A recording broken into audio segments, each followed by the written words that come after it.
everyone. Welcome to Motivational Moments, and it's great to be here with you. Thank you for understanding that yesterday didn't work out. It happens, don't you know? And how we handle change is how we handle life. So thank you for being flexible. I wanted to talk about a subject that I think is challenging for most of us. And I actually don't like the title that I actually, thought about how to deal with difficult people because quite honestly, most people aren't difficult. They're just stressed, overwhelmed, or dealing with things that we have no idea what's behind their anger, their frustration, and the way they may treat others or ourselves. So we end up labeling them or giving judgment to their behavior and their words and how they are acting in the world. So I think it's really important when we talk about this subject that we do it with compassion and kindness and understanding. On the other hand, it's important that we maintain our own, energy field. We set boundaries, what we will accept, what we won't accept in the actions and words that people will put upon us. We've all had these experiences, and we continue to have experiences with family members, with friends, with colleagues at work, and it's an ongoing struggle. How do I handle this? How do I handle when a family member is really struggling and they want my advice, but they just can't stop talking about the problem? And as you know, the more you talk about the problem, the more you give it energy. The more you give it energy, the more it expands. So, what I would recommend, and this is what I do, and I've learned from many other masters in this field, is that you focus on the solutions and minimize the problems. Not saying that they're not important or that the people expressing them aren't important, but helping them find the solutions and guiding them in a positive way is the most help that you can give them. I wanted to tell you a story. I was thinking about this subject this morning and remembering back in Chicago when Stan and I were in the TV production industry. We were dealing with a very quote unquote difficult person who was our representative at a major advertising agency there. And she was representing the client, and we were doing a commercial for, it was a bank, I'm not sure which bank at the time, but she was so nasty and was lashing out at the crew, and it was very irrational. And the crew members came to me because I was the sales rep, I sold the job, and they were producing it. And they said, is there anything you could do to minimize the stress this person, our client, is putting on the rest of the creative crew that was producing the commercial? And they were angry. They were angry at her because of how she was treating them. And I thought to myself, even back then, that was over 30 years ago, I thought, oh my gosh, this person must be really hurting for her to treat people the way she's treating them. I didn't think that the crew wasn't doing anything wrong, but the way she was treating them was rather abusive. So I decided that I was going to take her to lunch, just get her talking to find out maybe there's something behind all this anger. And as it turned out, it surely was. Turns out this particular client was going through a terrible divorce, was angry, was bitter, was upset. She cried half the time during lunch, and she was so grateful and thankful that I reached out to her and that I cared enough to find out what was going on. And ever since that day, that lunch, that experience, she was terrific to work with. Actually, she became a very good friend of mine, but the crew appreciated it too because her energy changed, and they also became more sympathetic to her problems. And here's the other thing.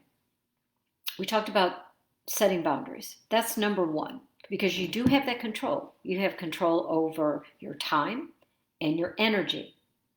And you can do that with just about anybody. If you have someone that's calling you all the time and wanting to basically unload their problems on you, um, you set aside a time. I am not available from 9 to noon, or you know what, I can't text, I'm really in the middle of something. Or you set time boundaries, which really help because it makes that person think, they're not always available for me to express my problems to. And that helps them maybe prioritize that time with you. And if you do it with kindness and love, it comes across that way. We've got to have compassion, but we also aren't a punching bag. And there's so many things that someone and anybody that we talk to that's going through a difficult time that they could do themselves. A lot of times they just want to complain and they don't want to find solutions. That's not healthy. It's not healthy for them, and it's certainly not healthy for you. I think the best thing we can do is keep giving them solutions to their problem, or ask them, what do you think could be the solution to that problem? What do you think you could do? What do you think, who else could you call? A lot of times people are reaching out, they just don't know who to reach out to. Especially, I had an experience not too long ago with somebody that was going through emotional abuse in a relationship. I'm not qualified to help that person in that situation, but we have a domestic violence support hotline nationally and also locally in our community. So I referred her to the 800 number. So you know what? There are counselors there that can best help you in this situation. I'm not really qualified to do that for you. So resources, phone numbers, whatever you can do to help that person get the answers that they need. So that's another one, one piece of advice. I'm looking at some notes because this morning I was Googling how to deal with difficult people. Of course, you know, everybody has a way of doing it. And there was one person that stood out, and I wanted to give you his name because I was very impressed with the article that I read about how he and his wife handle the situation. In fact, his name is Mark Chernoff, and his wife's name is Angel. They have written a couple best-selling books on the New York Times best-selling list. One of them is How to Get to Happy, and I forgot what the other one is, but they have a blog, and they've been in the self-development field for many years. And I really liked his advice. It was like resonated with me 100% because it's the things that I have been doing and continue to do on a daily basis with people. So I wanted to lift a couple of the quotes that I just learned this morning because I felt like it was extremely relevant. Again, he says, don't focus on the problem. Focus on the solution. And the more we even talk about somebody that's difficult or stressful in our lives, we're really giving them power. So we need to just minimize that. Don't keep feeding the fire. So just minimize that. Think about the solutions and think about what is positive about that situation and that person, because everybody is a divine energy and everything is divine love. If you can find the love in that person and just realize that what they're doing and saying is not coming from love and there's something blocking that, we can look at things a lot differently. One of Mark's quotes that I found, which I think is pretty cool, he said, so when someone in your life is being difficult, stop thinking about how troubling this person is and focus instead on how you're going to go about handling their behavior in a positive way. And we talked about that. So another thing I do is if I have a friend that usually would start out the discussion with everything that was wrong and the negative side of life, I would just stop the conversation quickly and I say, hey, tell me something good. And I'd make a joke out of it. Because I think if you can stop somebody in their tracks, it gets that thinking to go, wait, maybe I am being negative and maybe I don't have to be talking like this. People don't realize what they're doing and what they're saying. But again, he also talks about setting healthy boundaries and communicating compassionately. I think that is the key.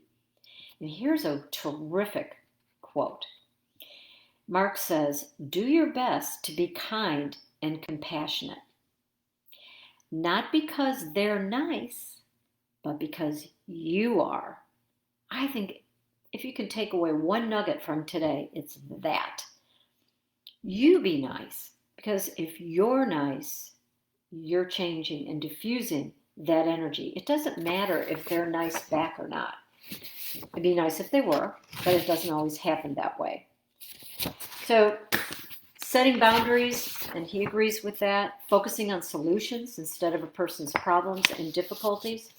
The other thing is, and he talks about this in his article as well, is dedicate ample time every day to self-care.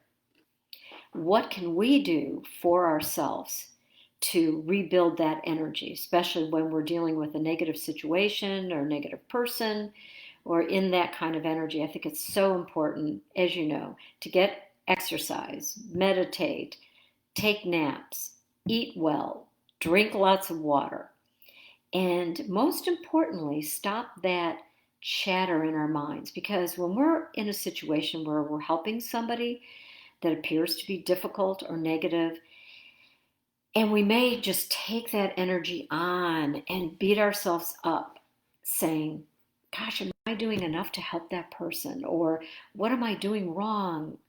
I'm so frustrated, I don't know what to do. And we keep replaying that over and over again. And that could actually cause more stress for ourselves. And that can keep that problem going on for a lot longer than it needs to be. So it's kind of like nip it in the bud type of thing and help people get to the bottom of their problem, get them focused on the solutions, be kind to them, but not a punching bag, and to set priorities and times and figure out a way to communicate in the best way that helps them, but also helps you. Anyway, thanks for tuning in. I hope this helps. It certainly helped me this morning. And there is something else in this article. He gives 12 steps to helping diffuse negative energy or dealing with people's problems and their behavior. I didn't want to get into all of that today, but I'd be happy to email it to you if you want to just put your email down in our Facebook Live page. That would be awesome, and I can send that to you. We're all life learners, remember. We're a work in progress. We're all doing the best we can. And the more tools and techniques that we can learn, and learn from each other, and learn from experts in their fields, that's what it's all about. So be kind, be compassionate, and be good to yourself and others. Thanks. See you next week.